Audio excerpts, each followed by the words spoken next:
And welcome back to EDH Deck Building. I am your host, Demo, and we have some more Doctors Who spoilers here, and there's a lot more coming out from this set than I thought there was going to be.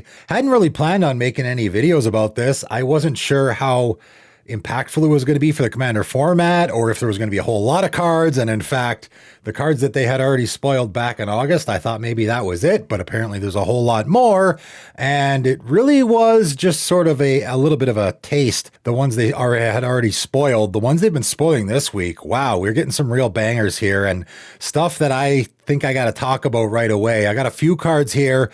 I know I usually talk about the commanders as they come out, and there are a bunch that also need to be talked about, but there's just a few that I grabbed that I'm like, man, this card seems really impactful for the commander format, so I got to talk about it right away. So let's get to it. First of all, Omen C.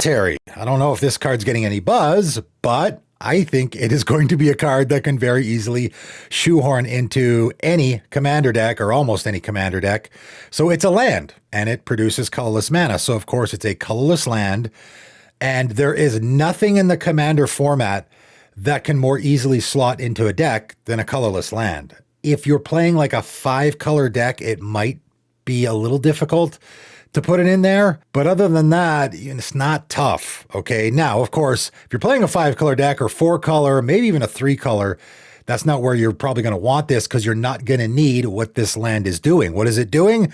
Pay 5 and tap, exile Ominous Cemetery. Target creature's owner shuffles it into their library. So this is a land that is creature removal, which I don't know if this is definitely the best, for sure. This is the best land I've ever seen as far as creature removal. And of course, this land is, I know a lot of people might think I'm overhyping a card that isn't that great. First of all, any deck that is like maybe a mono green deck that maybe has a little bit of trouble dealing with creatures, that I would say is a drawback of green. Why would you not put this in your deck, right? Unless you already have, like, if you're at the limit of the amount of colorless lands that you want to put in a green deck. But again, for a green deck, because you can ramp, that's not that much of a drawback. So it's very easy to slot this in there, especially if you're in a deck where you can go get lands, right? If you're in any deck that has that Sylvan Scrying, those type of things where you can go get non-basic lands, why not put this in there? Because now you have an option to go get creature removal, right? This is target creature's owner shuffles it into their library. That's pretty fantastic removal, right? You're going to shuffle it into their library. They might never see it again. And of course, if you're using this on someone's commander, they're just going to have to send it back to the command zone, right? They're never going to risk putting it into their library. The reason I think this card is so good is because, again, I think it just can easily slot in any deck. I talked about this Plaza of Heroes, and a lot of people were like, oh, I don't want to hold up all the mana to give my commander indestructible and hexproof, or, in certain situations, it might not be good. Yeah, but in certain situations, it might be amazing. It might be a game saver.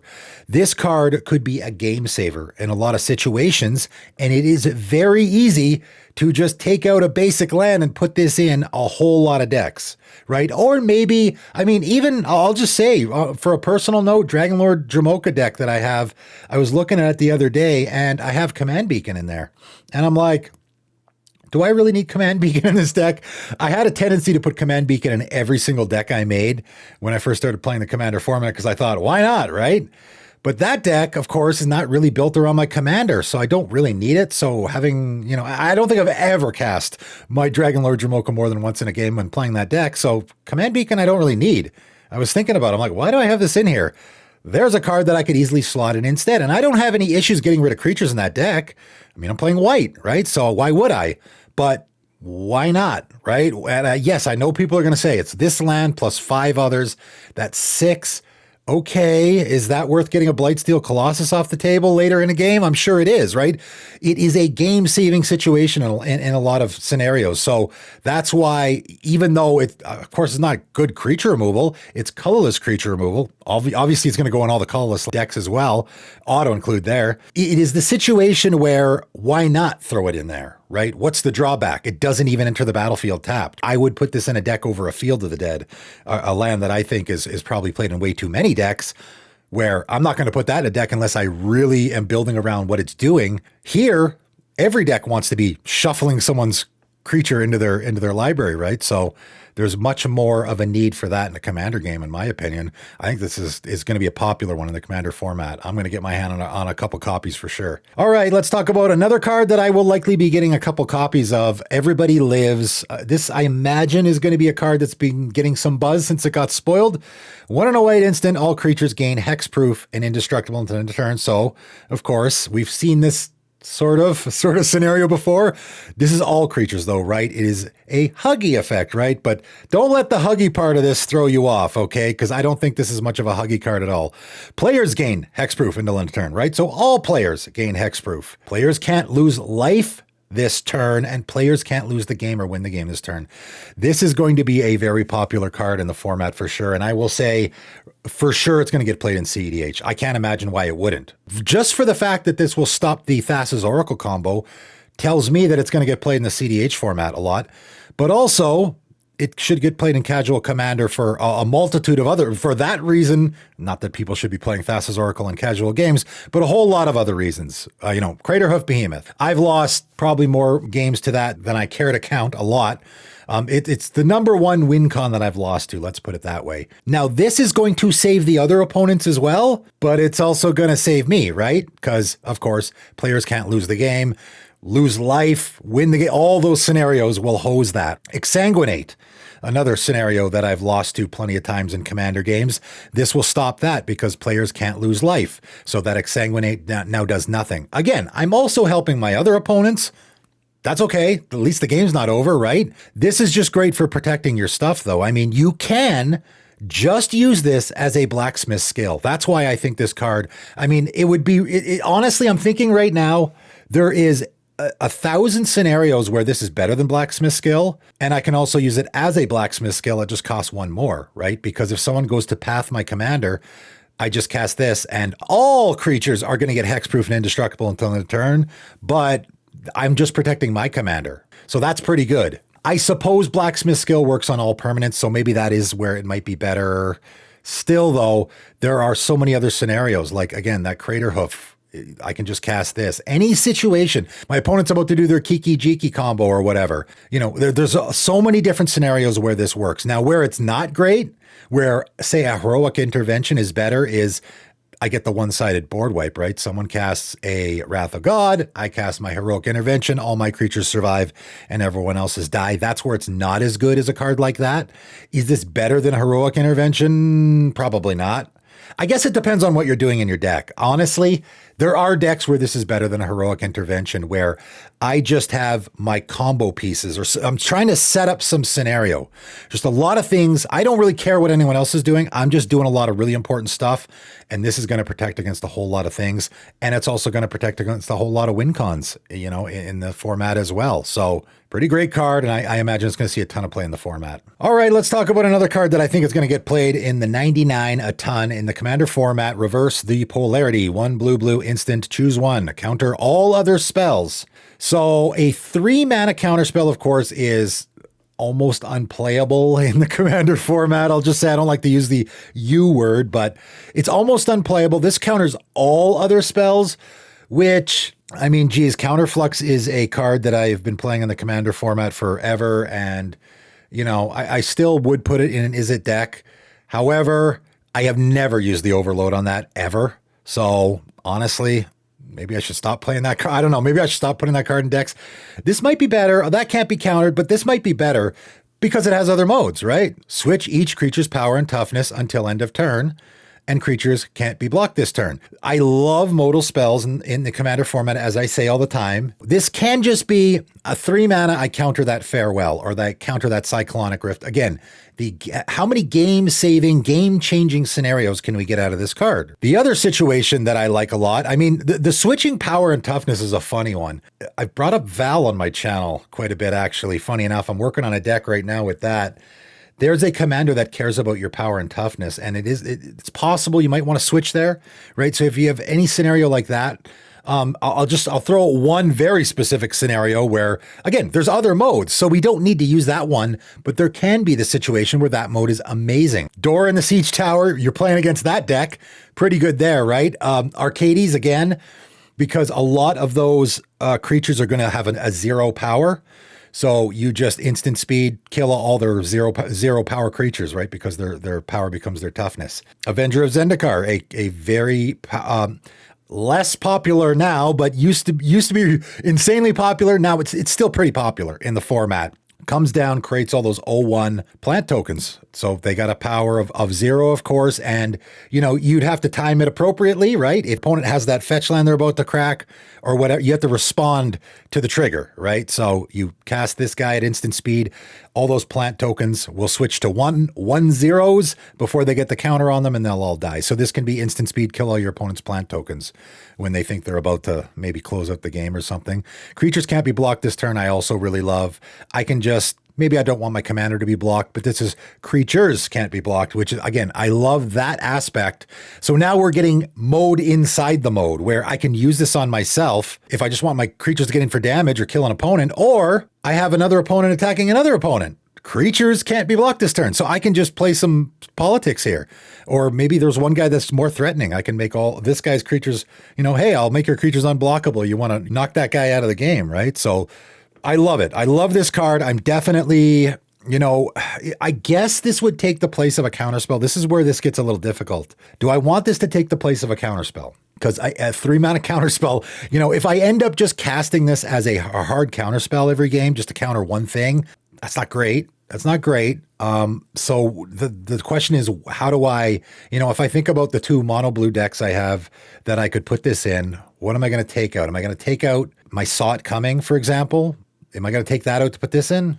I don't know. Maybe. I might. I'm definitely giving it consideration for a few decks. I think it's great. All right, I'm going to end off talking about a card, but also sort of a thing that's going on in this set, which I'll have to get more to. Clara Oswalt, okay? This is a legendary creature human advisor, and it's colorless. It only costs 6 mana. And it has the Doctor's Companion ability, okay? And the Doctor's Companion ability, listen, I'll just say I don't know anything about the show, okay? So any videos I make about this set, flavor-wise, right out the window. I'm just talking about the cards and nothing else, all right?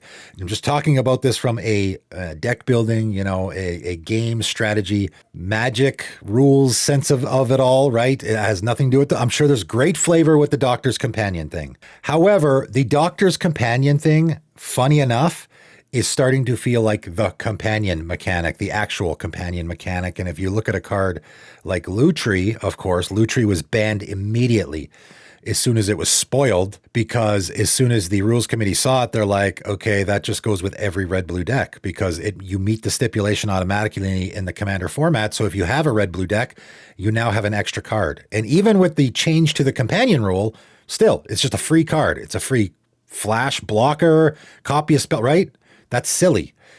That the Doctor's Companion thing is starting to feel like that to me, and this even more so, right? And again, this is, I'm sure people are going to tell me that this is like Faceless One and those things where it is for the limited environment or whatever. I mean, okay, fine, but we have to worry about other formats as well. And I'm here to talk about the Commander format. And in the Commander format, it seems very easy, right? Because the Doctor's Companion ability says you can have 2 commanders if the other is a doctor. So if you have 1 doctor, and of course there's a bunch in this set, that means this can be essentially the partner commander. So it is very easy to just add this to any other of the doctor pairings. Now, why would you want to do that? Well, because it has Impossible Girl. If Clara Oswalt is your commander, which in this situation it will be, choose a color before the game begins. So again, that Faceless One sort of scenario that we've seen before, Clara Oswalt is the chosen color. Now, of course, with the partner ones and the background ones and that kind of stuff, it's like, okay, well, I get to just choose any color I want. Yeah, but with a partner, you could already do that, right? With a partner, you could already choose any other partner, get the color you want, and then you get some other bonus as well. Here, I mean, I guess they do have other Doctor's Companions, but this is such an easy way. Like, again, this is the Lutri situation, in my opinion, where it's like, okay, if I'm playing a doctor, why wouldn't I just add this guy? Because I am just adding another color to my deck, right? Clara Oswalt just allows you to add any color you want, no matter the color. I think all the doctors are 2 color. I'm pretty sure from what I've seen. So this just allows me to add any color. Hey, I need removal. right? Or as someone pointed out in the EDH rec response video that I did about the color combinations that people are playing, right? All the most popular 3-color combinations are just the colors that people want, and then they add white for Swords to Plowshares and Smothering Tithe and whatever else. So that can be a situation here. Hey, I just want to play Smothering Tithe and Swords to Plowshares in my deck, so Clara Oswalt, you're now my white commander. It's just allowing you to do that. And again, I realize that you can do that with the partner thing as well, but this seems so much better to me. And then on top of that, you also get, if a triggered ability of a doctor you control triggers, that ability triggers an additional time, which I don't know how many of the doctors have triggered abilities, all of them from what I've seen. So that seems, so now you have a Panharmonicon for your commander as well in the command zone. So now I get a Panharmonicon for my commander, and then also I get to add any color I want. I'll talk about some of them at length more, but I've looked at some of the doctors and they all seem pretty good. Like, they don't need any help. They're doing just fine on their own. Again, I realize this is a flavor thing, but man, this seems like a Lutri, why wouldn't you do it situation. I guess because you want to power down your deck is the only reason why you wouldn't do it. Again, just like when I do partner without, why would I play a Bralin deck all by himself when I can add blue and white and a part, right? Yeah, okay. I mean, that's the only reason to not do it. Why would you ever not, if you're playing any of those doctors, and again, there's a bunch, why wouldn't you add Clara Oswalt? Because then you just get to add a color to your deck. And then also, if your commander has a triggered ability, later in the game, you can throw this down. So this seems like a bit much to me. I don't know. I guess we'll find out.